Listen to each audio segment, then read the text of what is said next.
இப்போ first baby வந்து ஐவிஎஃப்ல conceive ஆகி பேபி கிடச்சிதுன்னா இப்போ அவங்க ரெண்டாவது குழந்தை எக்ஸ்பெக்ட் பண்ணுறாங்கன்னா அதுவும் ஐவிஎஃப் தான் பண்ணணுமா இல்லை நார்மலாக கிடைக்குமா பேபி?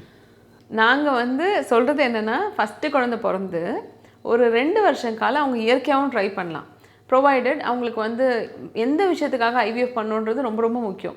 இப்போ உங்களுக்கு கருக்குழாய் அடைப்புனால ஐவிஎஃப் பண்ணியிருந்தோன்னா ஒரு கருக்குழாய் மட்டும் அடைப்பு இருக்குது, இன்னொரு கருக்குழாய் நல்லா இருந்தால் உங்களுக்கு சான்ஸ் இருக்குது.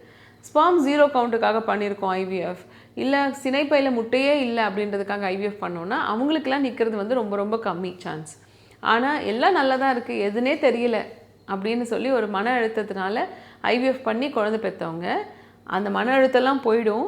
இது இல்லாமல் கர்ப்பப்பை வந்து 10 மாதம் அது சுமந்து குழந்தைய பெற்றுக்கும் போது கர்ப்பப்பைக்கு ரத்த ஓட்டம் ஜாஸ்தியாகிறதுனால நிறைய மாற்றங்கள் உடம்புல ஏற்படுது. எங்ககிட்ட ஐவிஎஃப் பண்ணி எம்ப்ரியோ இருக்கிற நிறைய பேர் தானாக அடுத்த குழந்தை நின்றவங்க நிறைய பேர் இருக்காங்க இந்த 15 வருஷம் என்னோடய ஜேர்னியில். அதனால் தாராளமாக உங்களோட பிரச்சனைகள் எதுக்காக பண்ணீங்களோ, எந்த பிரச்சனையும் மேஜராக இல்லை அப்படின்னா நீங்கள் தாராளமாக நார்மலாக ட்ரை பண்ணலாம். ஆனால் நார்மலாக ட்ரை பண்ணி 1 or 2 இயர்ஸில் நடக்கலைன்னா உங்களோட எம்ப்ரியோ மிச்சம் இருக்குது அப்படின்னா தாராளமாக நீங்கள் போய் 2வது குழந்தைக்கு ட்ரை பண்ணி அந்த கருவை எடுத்து உள்ளே வச்சு 2வது குழந்தையும் பெற்றுக்கலாம். சில பேருக்கு என்ன பயம் இருக்குன்னா, இவ்வளோ நாள் நாங்கள் ஃப்ரீஸ் பண்ணி வச்சதுனால கரு ஏதாவது மாறிடுமான்னு கேட்டிருக்காங்க. நிறைய குழந்தைங்க பெற்று கொடுத்துருக்கோம்.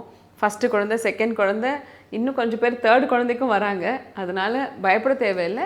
ஐவிஎஃப் வந்து 1978 ஃபஸ்ட்டு குழந்தை லூயிஸ் ப்ரவுன் பிறந்தாங்க. இப்போ 46 வருஷம் கிட்டத்தட்ட ஆயிடுச்சு.